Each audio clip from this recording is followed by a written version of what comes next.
Bonjour à toutes et à tous et bienvenue pour cette nouvelle bibliothèque, nouvel épisode d'une série proposée par le quotidien en ligne AOC avec la fondation Pernod Ricard. C'est un nouvel épisode qui fait plaisir d'entamer avec vous, avec du public, parce que les précédentes rencontres ont eu lieu dans la situation qu'on connaît depuis quelques mois. Elles étaient donc diffusées, elles sont toujours disponibles d'ailleurs en vidéo. Alors on garde la bonne idée de la vidéo, ça fait partie des choses, des acquis de la période antérieure, mais comme vous le voyez, les portes ont pu être réouvertes, entrouvertes, permettant en tout cas à un public d'être là ce soir, et je m'en réjouis. Alors, le principe de la série consiste très simplement à proposer à une personne de se prêter au jeu, un exercice qui consiste à réfléchir à une liste et à établir une liste de 10 livres qu'elle emporterait avec elle au cas où elle saurait par avance qu'elle allait se retrouver sur une île déserte. Pour toute la vie ? Alors là, ça, c'est pas précisé. Ah, je me jette à l'eau. Si c'est pour ça toute peut la être vie, toute seule. Le temps d'un confinement ou voilà, enfin pour prendre des choses qui on attend un bateau. Qui nous disent quelque chose. Voilà.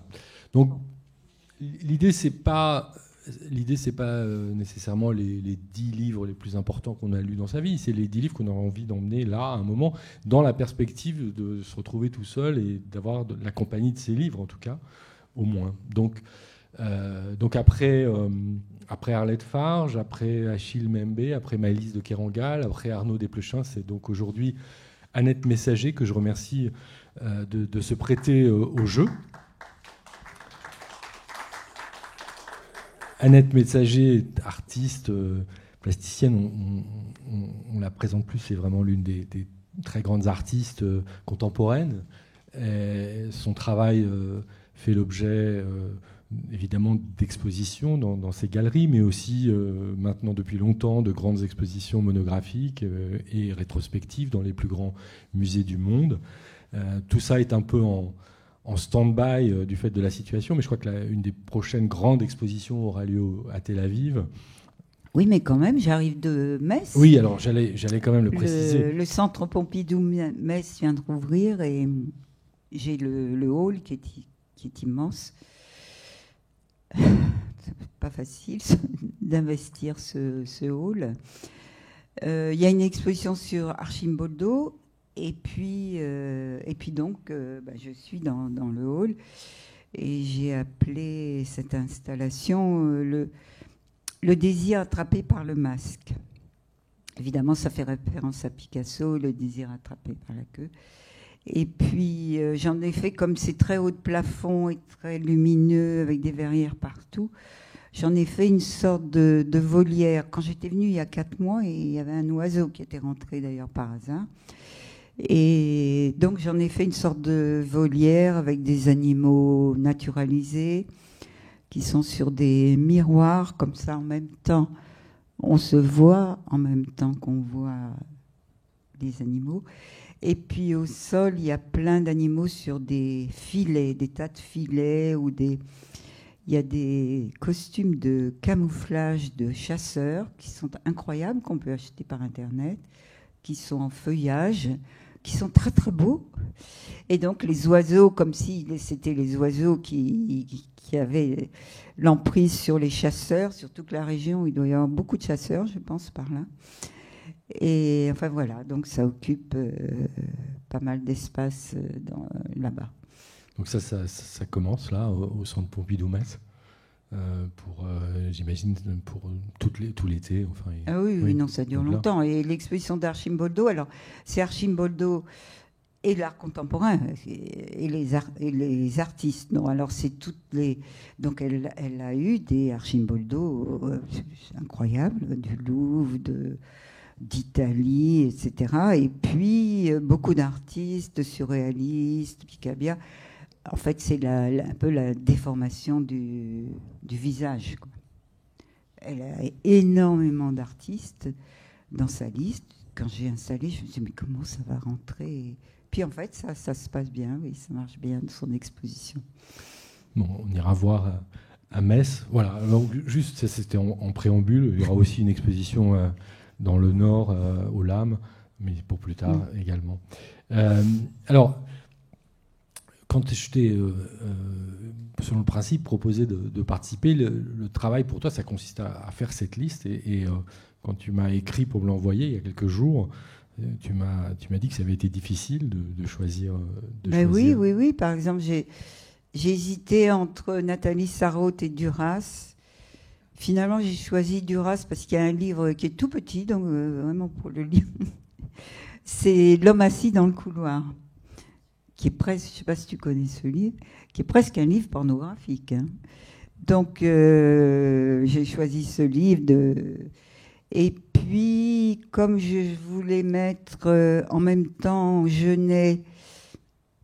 Tu vas pas tout dévoiler maintenant, parce que sinon ça commence quand même. Oui, mais on va les prendre un par un. Mais avant que ça commence, moi, ce que j'aimerais savoir de façon un petit peu plus générale, c'est quelle lectrice tu es, quel rapport quotidien tu as avec les livres. Je dis pas avec la littérature, parce qu'il n'y a pas que des livres de littérature d'ailleurs. Non. En fait, chez moi, il y a des livres partout.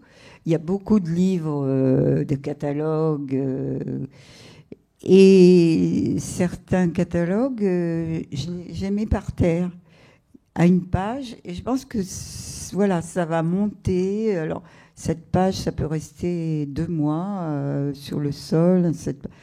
C'est un désastre, ma bibliothèque. Et maintenant, en ce moment... En fait, je lis pas tellement de romans, je lis beaucoup de livres d'entretien ou une sorte de biographie. C'est pas tout à fait vrai puisque je viens de lire le livre de Édouard Louis sur sa mère, mais non, je lis quasiment pas de romans actuellement. Enfin, c'est pas un roman d'ailleurs, lui. Non, c'est un récit. C'est un récit autobiographique. Plus ou moins, plutôt plus que moi d'ailleurs. Mais il y a des périodes où tu as lu beaucoup de romans, par exemple ? Je crois pas. Je ne sais pas. J'achète beaucoup de livres, mais je les perds, ils s'entassent, ça s'écroule. Je ne sais pas, je me souviens d'un livre, L'œuvre noire de Marguerite Yourcenar. Ça, j'avais été...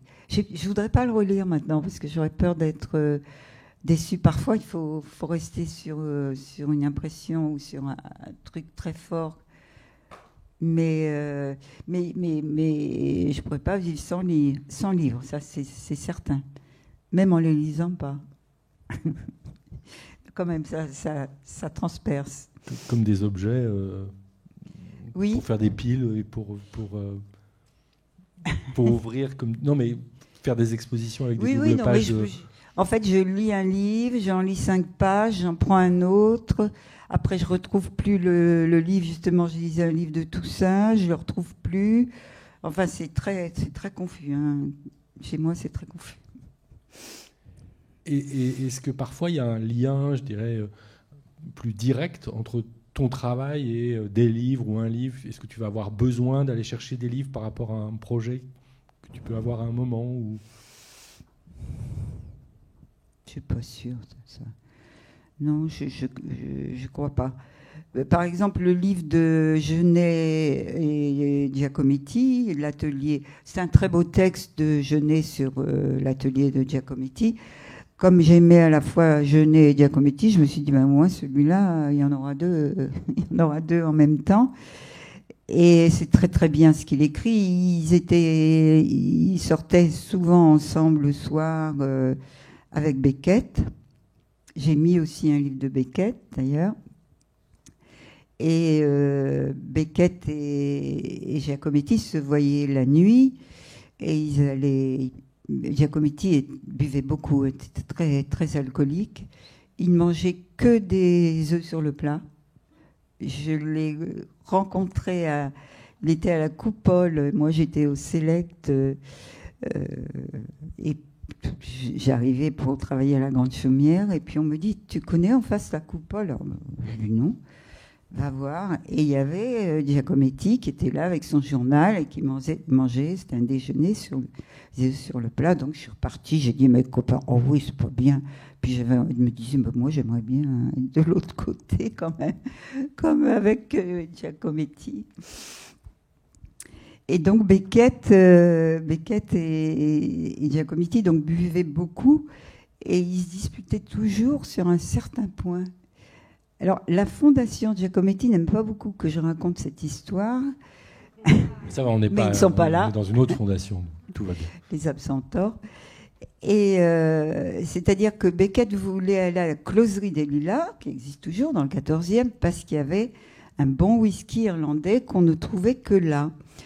Et Giacometti prenait toujours un whisky que Beckett détestait. Et alors il se dit, mais pourquoi tu bois ce mauvais whisky? Tu es nul, tu n'y connais rien. Et Giacometti disait, c'est le Johnny Walker, c'est ça que je veux faire, c'est l'homme qui marche, c'est l'homme qui marche. Donc mais c'est bien possible, parce qu'il y a l'image de Johnny Walker, qui est un homme qui marche, que l'existentialisme et tout le baratin de Sartre, Beauvoir, etc., en fait, c'était peut-être cette bouteille où ils étaient ivres, un peu tous les deux, et ils disaient, c'est ce que je veux faire, c'est ça que je veux faire. Donc, je trouve... C'est une belle histoire. Bon, on commence avec le premier. Ça m'a intrigué, parce qu'il n'y a pas tellement de précision. En même temps, ça renvoie à un objet, livre que tout le monde connaît. Tu as mis en premier sur ta liste le dictionnaire. Bah oui, le dictionnaire, de toute manière, il y a tous les mots des livres français qui sont dans le dictionnaire. Malheureusement, aujourd'hui, où je ne sais pas, sur une île déserte, heureusement d'ailleurs, je ne regarde plus le dictionnaire. Parce que je vais sur Internet, je regarde un mot, je regarde un synonyme. Alors que avant, je regardais beaucoup le dictionnaire et c'est formidable. Il y a un mot au-dessus, en dessous, ça amène à autre chose. C'est beaucoup plus inventif, créatif, le dictionnaire sur papier que par Internet, où on a tout de suite voilà, le synonyme, etc. Mais sur l'île déserte, je prendrais mon dictionnaire. Mais c'est lequel ton dictionnaire? T'as un dictionnaire? J'ai un Larousse, j'ai un Robert. Enfin ça, oui, Robert. Mais je prendrais un dictionnaire. Oui. Très important pour moi, le dictionnaire. Ça t'est arrivé de lire le dictionnaire? Oui. Oui. Bah, oui, non, mais... oui, de lire des pages comme ça entières, de trouver des mots auxquels je ne pensais pas. Oui, ça m'a donné parfois des idées, le dictionnaire. Moi, j'ai eu un professeur en première année d'université qui conseillait à tous les étudiants de lire le dictionnaire au moins une demi-heure par jour, en l'ouvrant au hasard à une page, en fait. Oui, c'est ça qui est beau, c'est que c'est le hasard qui décide. Tandis que si on va sur Internet, il faut donner une précision, il n'y a plus de hasard. C'est le reproche qu'on peut faire. Mais ça, c'est une pratique ancienne. Je veux dire, quand on dit dictionnaire, tu as des souvenirs de dictionnaires d'enfance, des dictionnaires d'écolières J'ai des souvenirs du dictionnaire de chez mes parents, que d'ailleurs qui est un dictionnaire tout cassé, mais que j'ai ramené chez moi, que j'ai toujours. Je garderai toujours. Et puis mon père achetait des Larousse en revue. Oui, je sais pas, il y en a une trentaine. Des fascicules. Oui, des fascicules extraordinaires, avec plein d'images, etc. Non, c'était très important, le dictionnaire. Oui, parce qu'il y avait les cahiers d'images aussi. Oui, des images. Les drapeaux, des planches. Quoi. Oui, tous les drapeaux, je me souviens très bien, c'était très très beau. Donc le dictionnaire, c'est quand même très très important. Bon, c'est un peu lourd pour une île déserte, mais parce que c'est au poids que... Non, ça dépend comment... Ça, tu m'as pas précisé le nombre de... Ça dépend comment tu atterris sur l'île déserte, mais... Tu m'as pas précisé le nombre de kilos. C'est vrai que, oui, c'est lourd, un dictionnaire.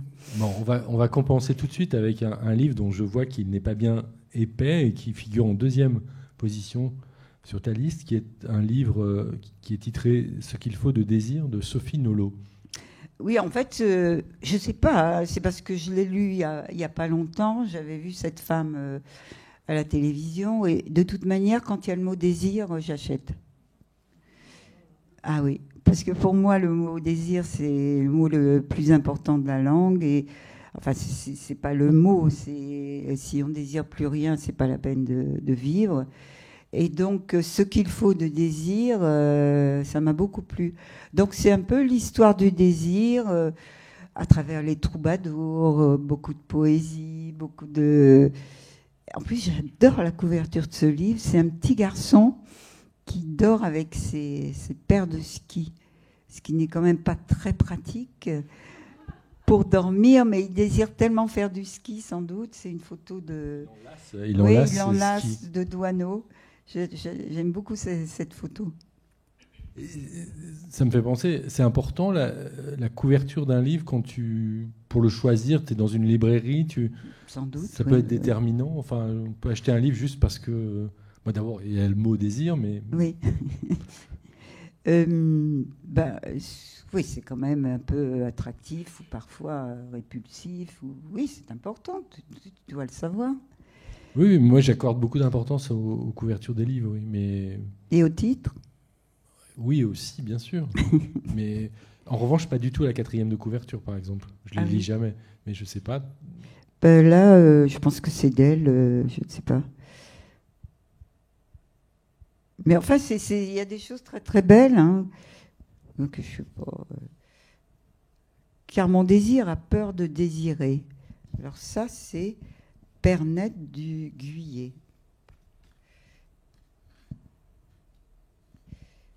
Bon, je sais pas. Hein. Ainsi, le désir humain a-t-il l'astrologie dans le sang et l'attrait des constellations interdites. D'où la puissance du sens premier de la sidération, qui est un substantif grave, puisqu'il peut influer sur le coût de notre santé ou nous foudroyer sur le coût. Sur le cours de notre santé, nous foudroyer sur le coup. Donc, c'est beaucoup de la poésie, beaucoup de poésie, et je lis pas mal de livres de poésie. Parce que d'abord, ce que j'aime bien des livres de poésie, c'est qu'on peut les prendre n'importe où. Comme les dictionnaires. Ben oui, le dictionnaire, c'est peut-être de la poésie. Et puis pour moi, comme je fais beaucoup de dessins, enfin j'en ai fait beaucoup avant le confinement, pendant le confinement, le dessin pour moi c'est vraiment de la poésie. Je veux dire parce qu'on passe, comment dire, c'est avec des moyens légers. La poésie, c'est surtout des haïkus très très simples. Je pense que toi, la poésie t'intéresse aussi, puisque j'ai un livre. Mais que je n'ai pas mis dans ma liste, je suis désolée. Mais la poésie, justement, voilà, on lit 3 phrases, on prend ailleurs, on pioche et on pique. Et pour moi, un artiste, ça pique beaucoup, ça vole. Ça vole des images dans la rue, des gestes, des intonations, des phrases, des mots. C'est un voleur. Mais du coup, je me demande quelle relation tu as aux histoires, parce qu'au fond, ta pratique de lecture, que ce soit ouvrir le dictionnaire ou ouvrir un volume de poésie pour y prendre une image, utiliser le mot, fait qu'on est assez éloigné de la lecture de A à Z, du récit, enfin de quelque chose qui raconte une histoire et qui donc prend un certain temps pour être un certain nombre de pages. J'ai l'impression, en t'entendant pour l'instant, en tout cas, jusqu'à présent sur ces livres-là, que c'est davantage des prises comme ça, effectivement, des coups de projecteur ou des... Oui, c'est vrai. Pourtant, moi, je me raconte beaucoup d'histoires. Des histoires que je n'oublie pas dans la journée. Ça m'a frappé à Metz, où j'ai vu les différentes expositions. Il y en a un sur la sculpture minimaliste, qui est très bien, un autre sur les plastiques gonflables des années 70, etc. Et puis moi, je suis arrivée, et en fait, je me suis dit, mais moi, ça raconte des histoires. Les autres choses que j'ai vues dans le musée, ce sont des pièces comme ça à voir, comme ça très directement, et que moi, c'est toujours une déambulation. En fait, c'est des histoires que je raconte. Mais peut-être que mes histoires, je veux pas les histoires des autres, hein, simplement des fragments, comme ça, des bouts, piquer des bouts d'histoire des autres. Et la poésie permet ça. Intégrer ces bouts d'histoire pour fabriquer tes histoires à toi. En tous les cas, ça doit rentrer en moi, ça doit faire son chemin. Et là, il y a un livre que j'aime beaucoup de Bresson. C'est les entretiens de Bresson. Donc, c'est beaucoup d'entretiens sur 1943-83, où c'est formidable. Il parle du cinéma, il parle de l'image, il parle de Jeanne d'Arc, puisqu'il a fait un film sur Jeanne d'Arc, où il a fait aussi un livre sur le procès de Jeanne d'Arc, où il y a toutes les phrases de Jeanne d'Arc extraordinaires qu'elle dit dans son procès. On lui parle des voix, elle dit « j'ai eu la volonté de le croire ». Elle ne dit pas que c'est vrai, c'est qu'elle a eu la volonté de le croire. Je trouve ça vraiment très, très beau, très, très fort. C'était une fille de paysan, hein, Jeanne d'Arc. Je crois qu'elle savait ni lire ni écrire. C'est les Français qui l'ont vendue aux Anglais, hein, très cher, très très cher. Et donc pendant le procès, les Anglais disent « ne l'abîmez pas, on l'a payé très cher ». C'est un livre incroyable, ce procès que Bresson a pris des phrases pour son film. Et dans ses entretiens, il dit plein de choses extraordinaires, mais il y en a une où il dit « pour que le courant passe, il faut dénuder les fils ». Et alors ça m'a beaucoup marqué. Parce que c'est vrai que pour faire quelque chose, il faut dénuder les fils. Donc un peu de mal, un peu électrifiant. Mais je trouve que ça peut s'appliquer à toutes les activités. Il faut toujours dénuder les fils pour que ça passe. Non ? Si, c'est une image forte et en même temps très concrète, qui renvoie, j'imagine, même à des pratiques concrètes qui peuvent être les tiennes pour fabriquer aussi des choses. Mais de manière générale, tu as déjà dit, avant de citer ce livre, que tu lisais beaucoup d'entretiens. C'est vrai que les entretiens, c'est une forme particulière.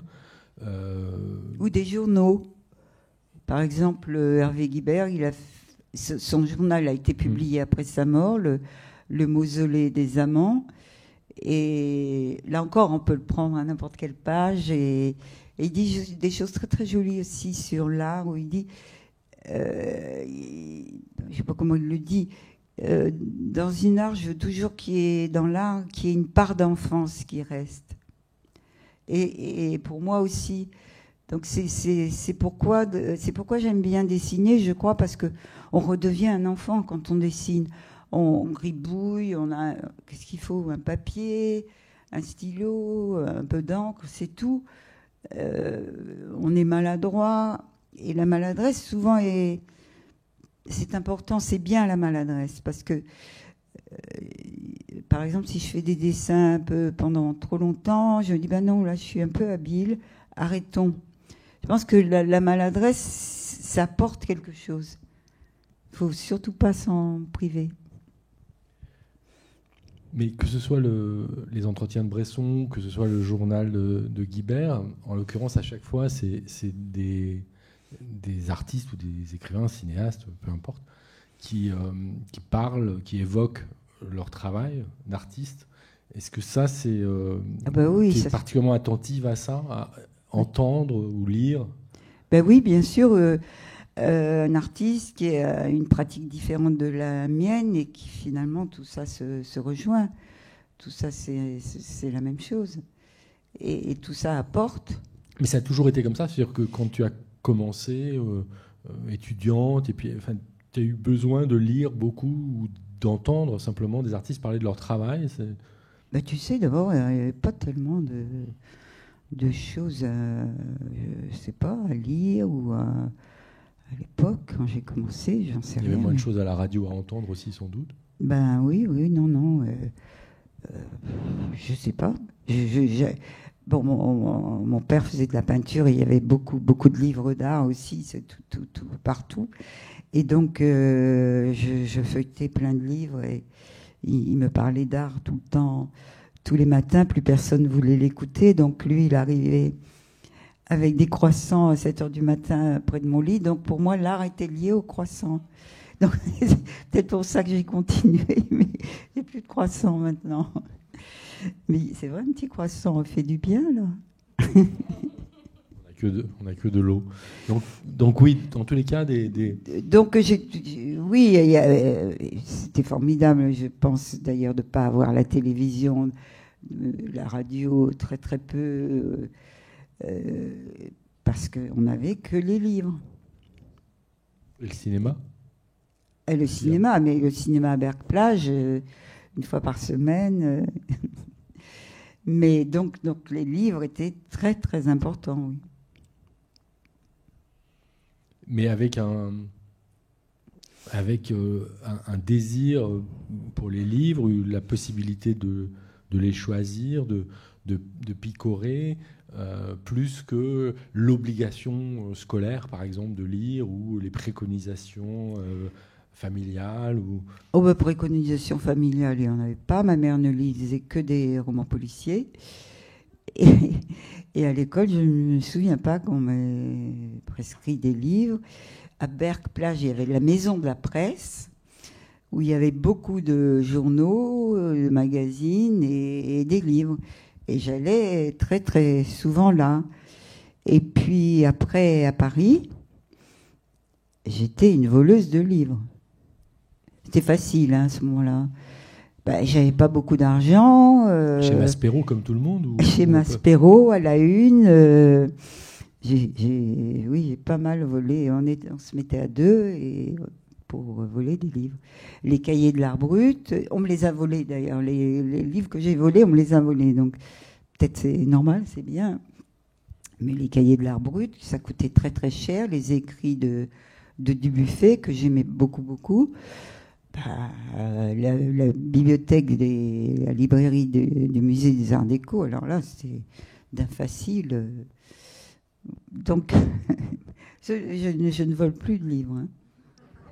Depuis longtemps, et en même temps, je ne peux pas non plus jeter un livre. Parce que parfois, je reçois pas mal de livres, et parfois, ça ne m'intéresse pas du tout, mais c'est affreux. Je ne peux pas jeter un livre. Hein. Ça fait trop penser à des livres brûlés, etc. Donc, je ne peux pas, j'en donne, même à mon café, il a des livres comme ça, où tout le monde peut se servir, mais c'est pas possible de jeter un livre. Et tu offres des livres aussi ? Oui, parce que je travaille avec des gens jeunes, et je leur parle ou d'un artiste, je leur dis, si vous voulez, vous prenez un livre dans ma bibliothèque, mais vous le remettez exactement au même endroit. Ils me disent, non, c'est pas la peine, on va regarder sur Internet. Ça me tue quand même. Je veux dire, ils n'ont pas besoin de lire de livres, et on va se renseigner sur Internet. Ça me fait mal. C'est-à-dire qu'ils vont plutôt lire quelque chose à propos du livre que oui, s'ils s'intéressent à un livre, un artiste dont je leur parle, ils regardent tout de suite sur Internet et ils n'achètent pas de livre.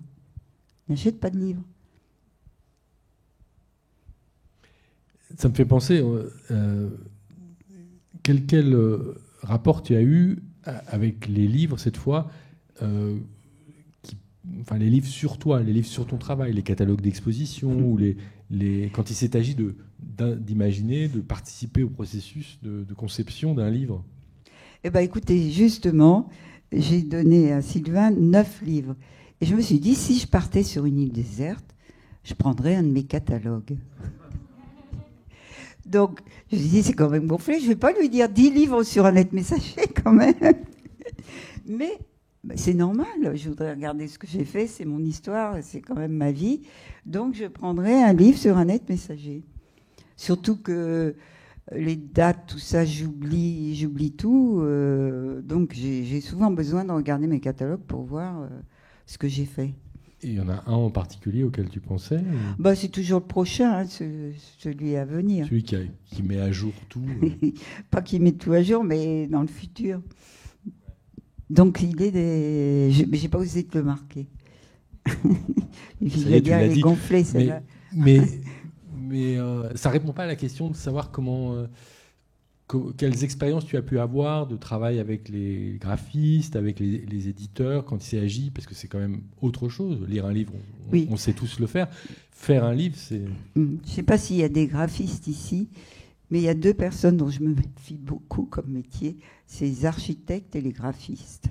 C'est terrible parce que j'ai connu un graphiste très connu, Roman Chislevich, mais j'ai un peu travaillé avec lui, mais il voulait mettre sa marque. Donc là, l'exposition à Metz, c'est M&M qui a fait le catalogue. La couverture, on ne comprend rien. Ah non, mais ils ont fait l'affiche. C'est très beau, un Archimboldo, il n'y a pas besoin de rajouter plein de trucs de M&M. Bon, le catalogue est bien à l'intérieur. Ils ont été...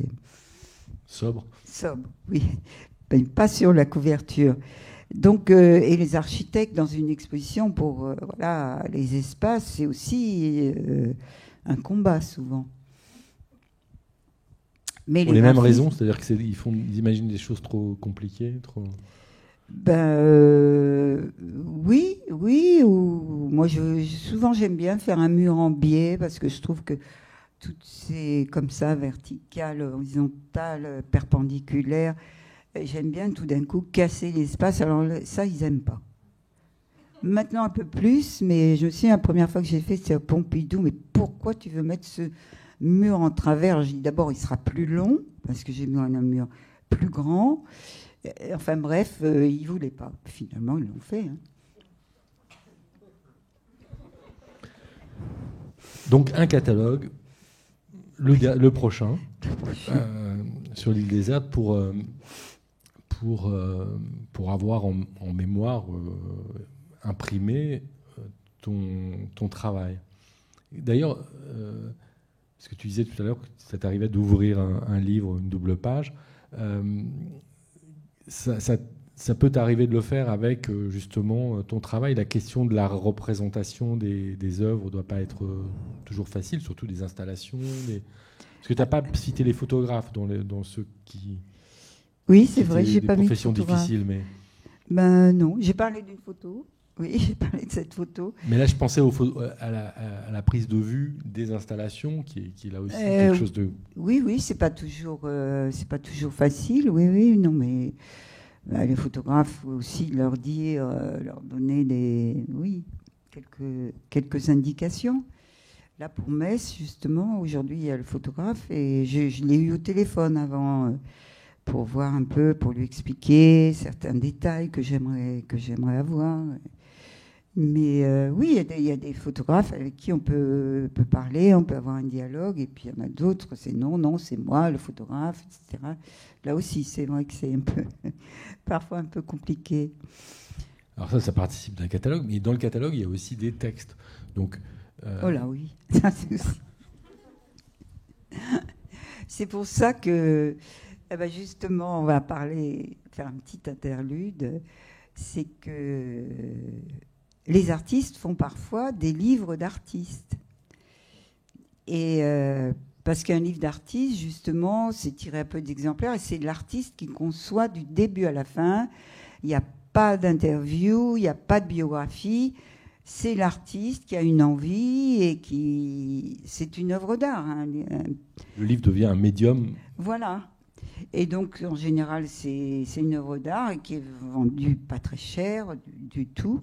Et donc, aujourd'hui, il y a Bob Kahl, qui était un collectionneur et très collectionneur de livres d'artistes. Et aujourd'hui, il y avait la remise où il devait être... sa femme, Bob Kahl est mort il y a quelques années, et sa femme, en hommage, a fait un prix du livre d'artiste. Et donc, c'était là, maintenant, à l'École des Beaux-Arts, la remise du meilleur livre d'artiste de l'année.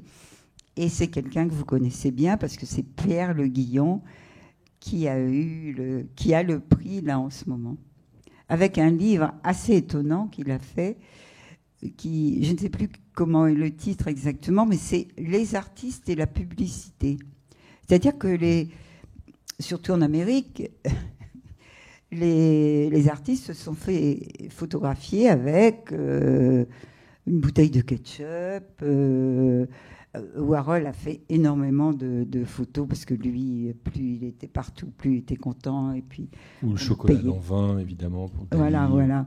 Donc, mais des gens, Laurence Wiener, avec je ne sais plus quelle publicité. Enfin, ce livre est absolument étonnant. Louise Bourgeois, assise sur une chaise, je ne sais pas quelle, alors que chez elle, tout était cassé. Mais c'est vraiment, il a trouvé des choses absolument étonnantes. Donc, avec ce livre, il reçoit le prix. Donc, c'est des livres qui sont déjà édités, évidemment, qui reçoivent un prix. Et comme ça, il y aura sans doute de l'argent pour faire un autre livre. Ou pour, je crois qu'il m'a dit qu'il voulait peut-être faire une maison d'édition. Enfin, c'est quelqu'un qui s'est toujours beaucoup intéressé aux livres. C'est sa pratique en tant qu'artiste. Oui. Donc, prix organisé par Laurence Dumencal. Mais toi, par exemple, tu as beaucoup de livres d'artistes. C'est quelque chose que... J'en ai fait peut-être une quinzaine, oui. Bon, on en faisait plus dans les années 70 parce qu'il n'y avait pas de la diffusion comme aujourd'hui, où on peut voir sur Internet toutes les choses. Donc, peut-être il y a moins de livres d'artistes qu'autrefois, où vraiment il y avait peu de catalogues, donc peut-être parce que c'est aussi une manière de se... Je sais pas. On a l'impression qu'il y a une sorte de regain quand même avec peut-être, oui. L'ouverture d'espaces comme Yvon Lambert maintenant à la librairie. Oui. Bon, mais... Librairie Marianne Goodman. Marianne Goodman aussi, une librairie... Il y a quelqu'un de chez Marianne Goodman qui est là. Mais oui, on a l'impression qu'il y en a un peu davantage. Et je trouve que la poésie aussi en ce moment revient davantage. C'est peut-être moi je me trompe peut-être, mais j'ai l'impression qu'aujourd'hui, parce que les Américains ont toujours... la poésie est beaucoup plus importante partout. Regardez quand... les Anglais aussi. Les Anglais, quand le nouveau président américain, il y avait cette jeune femme noire qui était poète, qui a lu ses livres de poésie. Jamais on verrait ça en France. Non ? Oui, il y a même des statuts de poètes officiels au Royaume-Uni, etc. Enfin, oui. ça reste... Mais alors justement, parce que tout à l'heure tu parlais de poésie, j'ai pas saisi l'occasion pour te demander, puisque tu disais lire régulièrement de la poésie, est-ce que c'est un peu toujours les mêmes poètes vers lesquels tu te tournes, des choses que tu connais depuis longtemps ou... Là, j'ai un livre de Franck Venaille, qui est un poète qui est mort il n'y a pas longtemps, mais son dernier livre n'est pas très joyeux, mais d'ailleurs il n'a jamais fait, je pense, de livre très, très joyeux.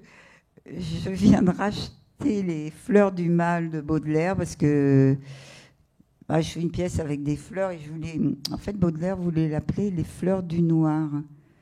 Et moi, je fais des fleurs en noir sur des fonds rouges. En fait, j'ai beaucoup de mal à faire ça. Je ne sais pas si je ne vais pas arrêter. Donc, j'ai racheté ce livre, mais finalement, il a raison d'appeler Les Fleurs du Mal, je pense. Donc, tu vois, ça t'arrive d'acheter des livres en relation à un travail mais oui, c'est vrai. précis. Tu vois, je ne m'en rends pas compte, c'est vrai. Je suis un peu menteuse aussi, hein. C'est quand ça m'arrange. Donc, le prochain sur la liste que je vois, dont on n'a pas encore... Enfin, tu en as à peine parlé, en nous disant que c'était un livre quasi pornographique, c'est le livre de Marguerite Duras, L'homme assis dans le couloir. C'est un tout petit livre que je n'ai pas lu depuis longtemps, mais c'est très joli. Elle voit un homme au fond du couloir et qui est nu.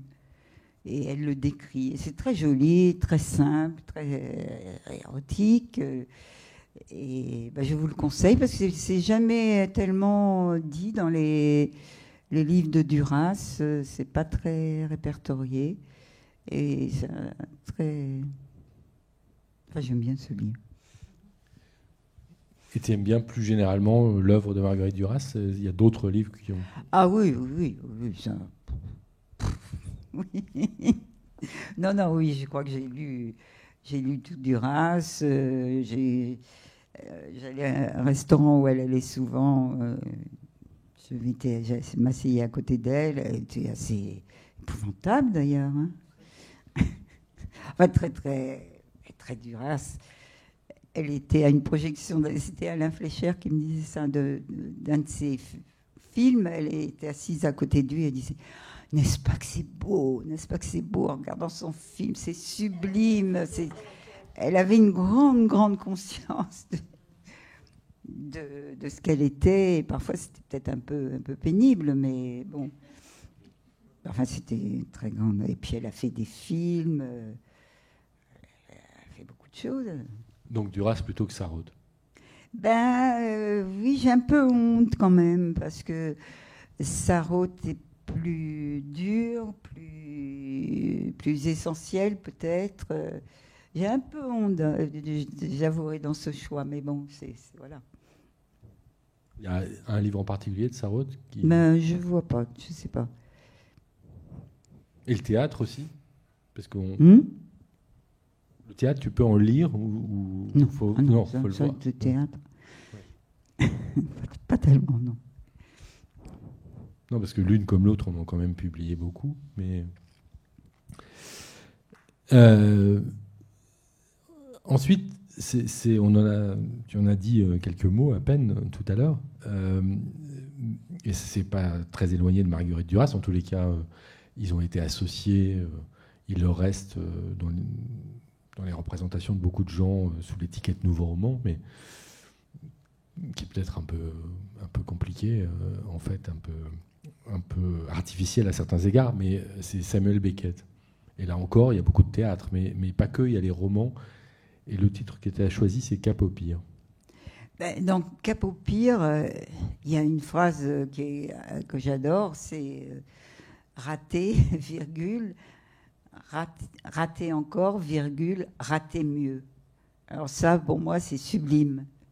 Oui, après, dans tout le livre, c'est essayer mieux, essayer moins bien, essayer plus. Enfin, c'est fou parce que c'est ce qu'on fait hein, quand on rate, on recommence. C'est rater mieux, c'est rater encore.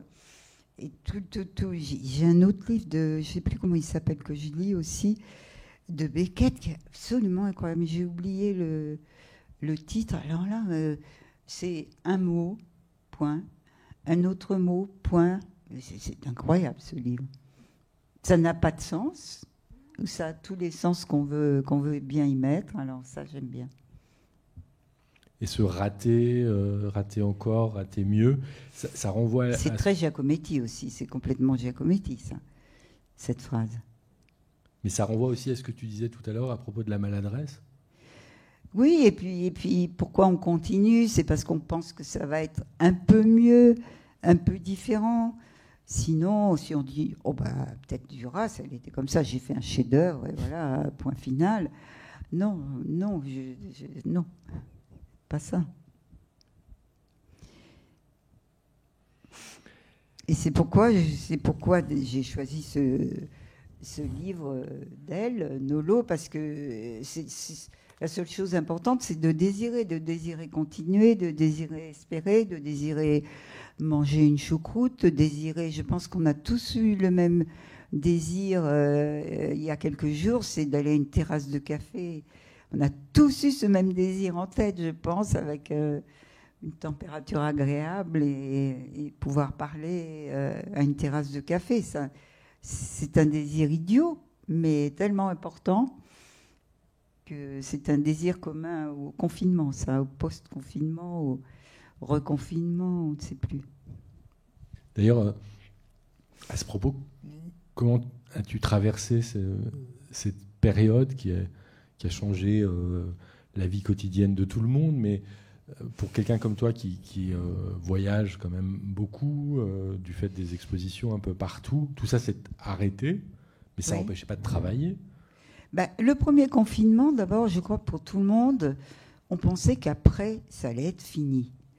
Donc on se disait, maintenant on ne sait plus, hein, on sait plus, on en est au 3e. Les prudents, oui. Donc on se disait, bon, ben, c'est pas agréable du tout, mais voilà, après tout va marcher bien, on va pouvoir voyager. Et moi j'ai la chance parce que j'ai un jardin, donc il faisait très beau l'année dernière. Donc ce premier confinement était plutôt agréable. Mes voisins ont été très très gentils, ont commandé tout. La nourriture arrivait, mes voisins m'apportaient à manger. C'était finalement optimiste. Et donc j'avais personne pour travailler avec moi et presque plus de matériaux. Donc de toute manière, j'avais commencé à faire beaucoup de dessins. Donc j'ai continué. J'ai beaucoup travaillé, je crois. Après, là, ces confinements derniers où on ne sait pas, on est à moitié confiné, on ne savait plus l'heure, on ne sait même plus l'heure encore aujourd'hui. Non, mais c'est vrai, c'est un peu... je comprends qu'ils ne savent pas. Et finalement, le président a eu raison de ne pas nous reconfiner, parce que tout le monde... tous les médecins disaient qu'il faut reconfiner, il n'a pas voulu. Et finalement, ça semble aller beaucoup mieux. Donc ça, c'est très bien. Mais je ne sais pas, justement, je faisais une interview avec quelqu'un qui voyage beaucoup partout, Hans-Ulrich Obrist, mais lui était confiné en Suisse, parce qu'il est suisse. Est-ce que ça va changer l'art, ce confinement ? Est-ce que ça va changer notre manière de travailler, de percevoir les choses, est-ce que, comme Houellebecq dit, ça va être la même chose mais en pire ? Finalement, personne ne sait. À ton avis ? Non, je ne sais pas. Bien malin celui qui pourrait le dire. Des choses vont forcément changer. Mais si on regarde une chose, tu disais tout à l'heure que tu as travaillé beaucoup, mais que tu as travaillé sans être entouré, enfin seul. Ça, par exemple, ça change quoi par rapport à ton travail ? Parce que tu as toujours... Ah non, mais je travaille un jour par semaine avec 2-3 personnes, et puis c'est tout, hein, le reste du temps. Mais le fait de... C'est pas l'île déserte, mais quand même, il y avait, Malakoff, non. Il y avait une forme de solitude. Il a l'air de penser que vraiment... Il y avait une forme de solitude plus grande que d'habitude, parce que... Je dirais, ok, tu travailles un jour par semaine, mais avant ça, pendant longtemps, tu as enseigné, tu avais des relations avec des étudiants et des étudiantes aussi. Tout ça a été mis complètement entre parenthèses. On s'est retrouvés un petit peu... Mais quand même, on a beaucoup téléphoné, on a beaucoup envoyé de mails. Moi, j'habite pas seule, donc... puis j'ai des voisins autour, on prenait l'apéro ensemble. Non, je me suis pas sentie seule, du tout. Et qu'est-ce qui restera de ces expériences ? J'étais pas dans un petit appartement parisien, j'avais cette chance incroyable. Hein. Je pense que pour des gens, et des gens jeunes, c'est terrible, terrible. Et qu'est-ce qui restera de ces expériences de visioconférences, de choses à distance ? Je sais que récemment, tu as dû participer à l'installation d'une exposition à New York par Zoom, quoi. Oui. Je sais pas. Justement, je ne sais pas. Je ne sais pas. Je demandais à Hans-Ulrich, est-ce que tu crois que ça va changer la création ? Les artistes vont-ils travailler d'une manière différente ? Personne ne sait. Peut-être qu'ils vont tous se mettre à faire ce qu'il y avait déjà dans un petit livre orange qui s'appelle Do It, et qui est un livre de Hans-Ulrich Obrist et Christian Boltanski sur qui a voyagé partout, d'envoyer des instructions pour construire des œuvres. Oui. Et qui a voyagé partout, où on pouvait faire ses œuvres d'art d'après des artistes qui donnaient des instructions. Oui. Bresson, on en a parlé. Après, c'est Seija Stojka. Alors, Seija Stojka, je ne sais pas si vous la connaissez. C'est une femme gitane, rome, qui a été en camp de concentration à l'âge de 10 ans à peu près, qui en est sortie, qui était analphabète, qui après a qui était autrichienne, qui a vendu sur les marchés des tapis, je crois, des choses comme ça, et qui ne pouvait pas, quand elle est revenue des camps, elle n'a pas été la seule, ne pouvait pas en parler. C'était pas audible, c'était trop tôt. Les gens n'ont pas voulu entendre, n'ont pas voulu savoir. Et peut-être que les rescapés aussi ont eu une sorte de comment dirais-je, de remords d'être rescapés, de pas eux d'avoir échappé. Donc peut-être se sont tus aussi. Il a fallu une dizaine d'années. Et puis quelqu'un est venu l'interviewer, donc elle a commencé à parler de ça. Elle en a parlé très très bien. Elle a appris à lire et à écrire.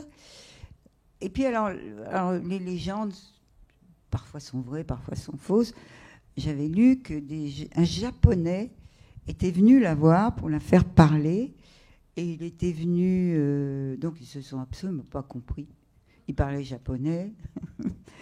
Donc c'était un peu anglais. Elle parlait pas anglais. Donc elle a pris un papier et elle a commencé à faire un dessin. C'est la première fois qu'elle dessinait pour raconter Auschwitz.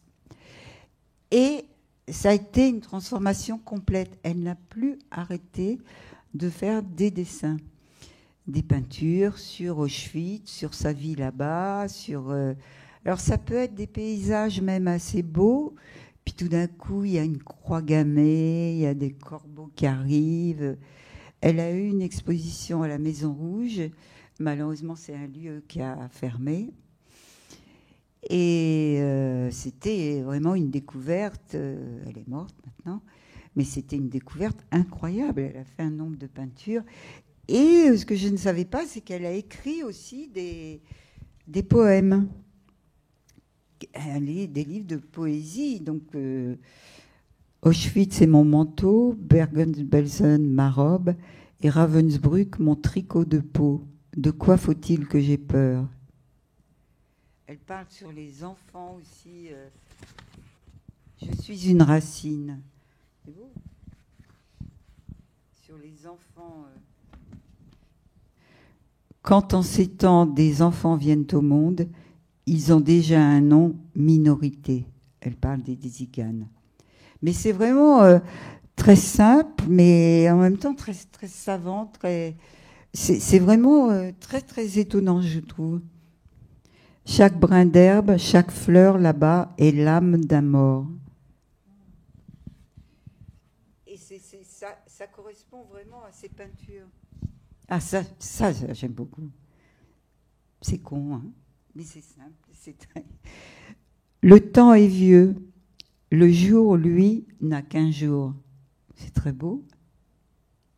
Enfin, j'aime énormément cette femme, ses peintures. Alors, elle a fait aussi des petits paysages comme ça, qui étaient à la Maison Rouge. Bon, moins intéressant, mais enfin, c'est quand même...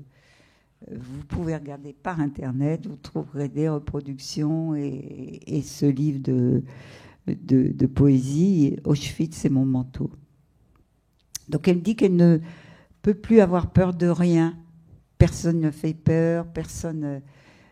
Elle a tellement eu peur, tellement... elle a passé des preuves que rien ne peut l'atteindre, si ce n'est de regarder une petite fleur, de trouver de la poésie partout. Donc il y a encore du désir quand même. Oui, il y a beaucoup de désir là-dedans.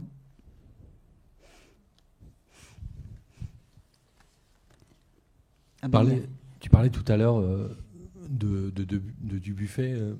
Là, c'est autre chose, mais c'est aussi un écrit, de la poésie, d'artistes visuels. Est-ce qu'il y a d'autres artistes visuels dont les textes littéraires t'ont intéressé, marqué ? Souvent, ils écrivent des choses vraiment incompréhensibles. Hein. Donc, c'est une sorte de logorée comme ça. Mais Dubuffet écrivait très très bien. Il a écrit un livre contre la culture, qui est un livre archi-cultivé. Enfin, vraiment, il n'avait pas peur des euphémismes, lui.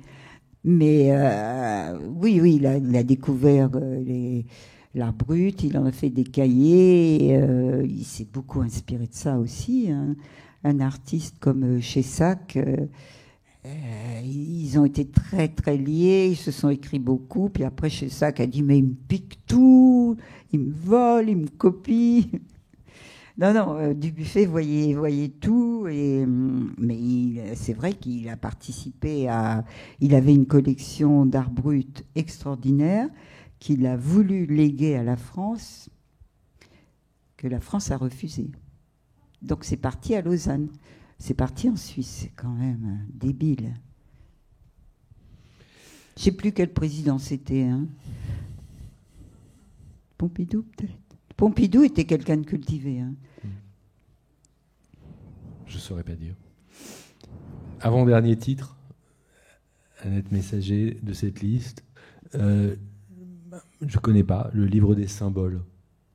Ah, le livre des symboles, c'est un livre, c'est un gros livre qui est fait par Taschen.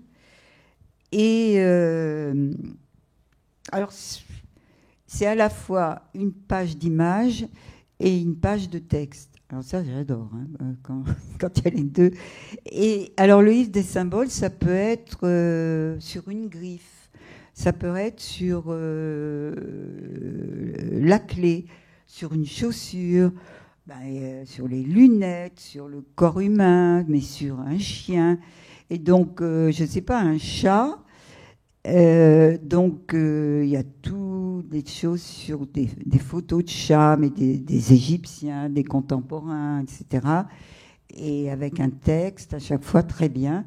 Donc, sur énormément de sujets, et tout ce qui peut être symbolique, donc tout.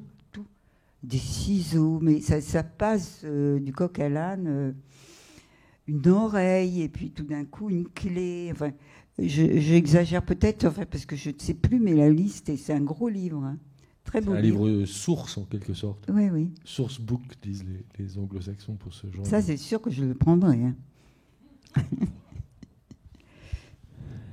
Alors, on termine par Little Nemo. Alors, Little Nemo, c'est un livre... celui-là, c'est un faux vrai livre qui a été fait par Taschen et qui est nullissime. C'est un livre qui a été fait par un Américain qui s'appelle Winsor McCay et qui est né, je crois, enfin, c'est un livre qui est apparu dans un journal américain vers 1905. Et c'est une bande dessinée. Donc, il était pleine page dans le journal. À la fois ce petit garçon qui s'appelle Little Nemo, qui s'endort, qui est dans la première image, il est dans son lit, alors un lit très douillet, un petit pyjama très mignon. Et puis la dernière image, il est tombé de son lit, il a rêvé, ou ses parents le réveillent, tu vas être encore en retard, Little Nemo. Et entre ces deux images, il rêve, il a des cauchemars d'une beauté extraordinaire, d'une beauté graphique sublime. Alors, c'est très influencé par l'Art Nouveau. Alors, ce petit garçon désire rencontrer une princesse dans un pays imaginaire. Il n'y arrive jamais. Enfin, il lui arrive des histoires. Tout d'un coup, son lit se soulève. Ça devient des pattes énormes qui s'envolent dans le ciel. Enfin, et ce qui est très très joli, c'est qu'il y a toujours les mêmes personnages qui reviennent, et il y a un certain Flip qui est très mauvais, qui est très méchant. Et ce Flip, c'est lui-même, c'est son inconscient mauvais. Et donc ils s'engueulent tous les deux, ils se parlent. C'est très joli l'idée de son double, mais en mauvais garçon, en méchant. C'est un peu comme Pinocchio quand il est gentil, puis quand il est méchant. Et c'est très... En fait, si on veut, c'est très psychanalytique aussi. C'est très... ça pourrait être Lewis Carroll aussi, très proche de Alice au Pays des Merveilles. Mais c'est vraiment l'histoire... En plus, c'est un tout petit peu lié à cette histoire, c'est qu'il y avait un éditeur qui s'appelait Pierre Auret, qui gagnait beaucoup d'argent en écrivant des livres, en faisant publier des livres qui s'appelaient « J'attends un enfant ». Et ça gagnait, ça rapportait beaucoup. J'attends un enfant, j'élève un enfant, etc. Il gagnait beaucoup d'argent avec ces livres qui n'avaient pas grand intérêt. Et un jour, un éditeur américain lui a dit, voilà, Little Nemo, je voudrais qu'il soit traduit en français, je voudrais qu'il soit publié. Je crois que beaucoup d'éditeurs avaient refusé et il lui a proposé. Alors, c'est un livre, il voulait que ce soit donc la taille du journal, un livre qui est grand comme ça.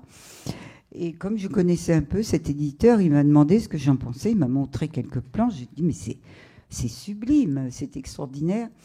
Et alors, évidemment, ces planches, sans doute, ça coûtait très cher à reproduire. Il fallait traduire en français. Mais il l'a fait. Je crois que ça n'a pas été un grand succès à l'époque parce que les gens qui faisaient la bande dessinée n'aimaient pas tellement les choses si fantastiques. Mais en tous les cas, il l'a fait et c'est un très très beau livre.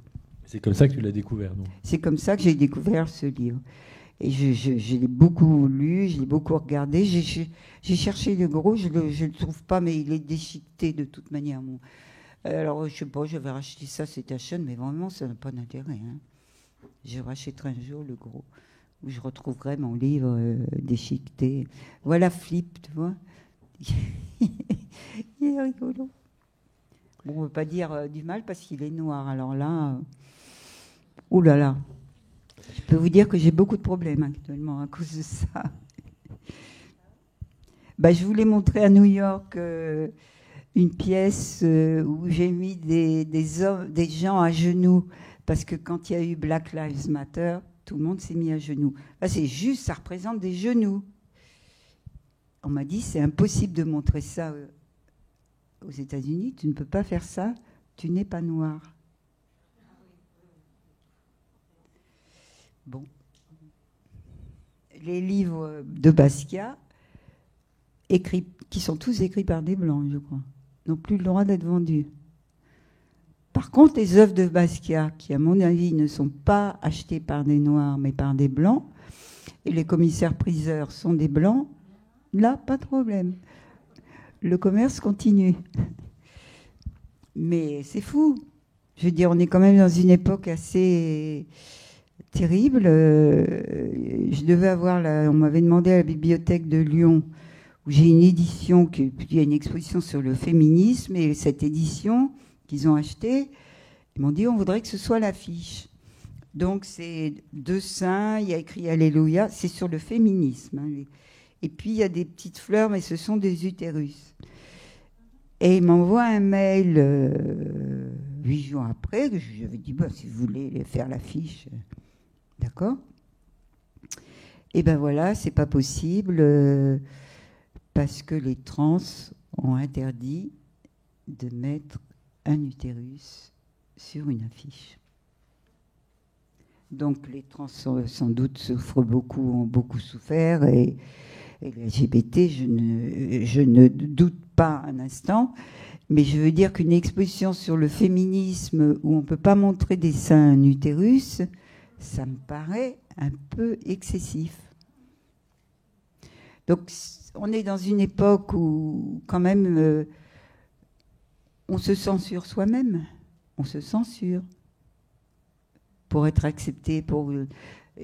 Et ça, je trouve que ça commence à être assez dangereux. Ça doit être pareil dans les journaux, je pense que c'est pareil, on fait attention à certaines reproductions, à certaines images, à certains propos, non ?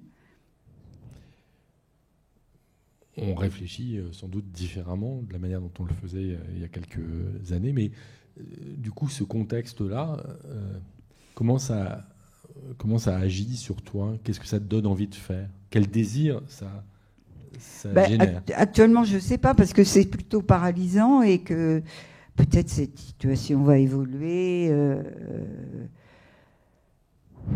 Je ne sais pas, ça me paraît... bon, ça commence avec Picasso. Que Picasso était un monstre, qu'il a été un ogre, et qu'avec les femmes, il ne s'est pas très bien comporté. Bon, d'accord, mais est-ce que c'est pour ça qu'il faut interdire Picasso? Comme Gauguin, à un moment, on a dit, Gauguin peignait des jeunes femmes de 13 ans. Ben oui, mais à ce moment-là, les gens se mariaient à 13 ans, les filles sont mariées à 13 ans. Donc l'époque a changé, il faut quand même pas dire... enfin, tout ça est compliqué et délicat. Et donc, c'est vrai que inconsciemment, enfin soi-même, on fait attention. Dans le texte que j'avais fait à New York, là, j'avais supprimé des petites effigies noires. J'avais écrit, je me suis dit, le mot noir ne va pas plaire. Des petites effigies sombres. Alors que dans un texte, petites effigies sombres, ça ne veut rien dire. Ça n'a pas de sens. Ben oui, voilà, parce que je me suis dit, oh, le mot noir, là, ça va peut-être être mal pris. Donc, forcément, il y a des excès dans tous les sens. Mais c'est bien en même temps, mais il faut pas exagérer. Tout ça est un peu énervant, c'est que ça vient toujours des États-Unis. On reprend, on continue. Il faut en parler surtout. Non, je pense que c'est important, réfléchir et échanger avec d'autres. Oui, mais enfin, une exposition sur le féminisme où on n'a pas le droit de montrer des seins, franchement, alors là, c'est un peu excessif, moi, je trouve. Un peu excessif. Merci beaucoup, en tout cas, Annette Messager.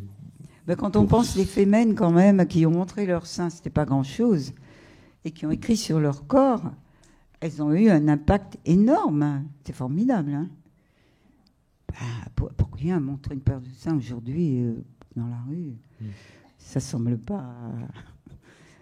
Eh bien, ça a quand même été très important. Donc il faut continuer, réfléchir et pas forcément, et pas se censurer. Non, de façon générale, je veux dire. Oui, mais il faut faire attention, pas choquer les gens. Moi, je comprends très bien que les trans ont vraiment des souffrances énormes. Ça, je n'en doute pas une seconde. Mais bon, il faut être quand même un peu ouvert à tout. Je ne sais pas. Merci beaucoup, Annette Messager. Et donc, vous pourrez retrouver cet entretien, cette vidéo sur le site de la Fondation Pernod Ricard et puis dans les colonnes d'AOC sous une forme écrite d'ici quelques semaines. Bonne soirée.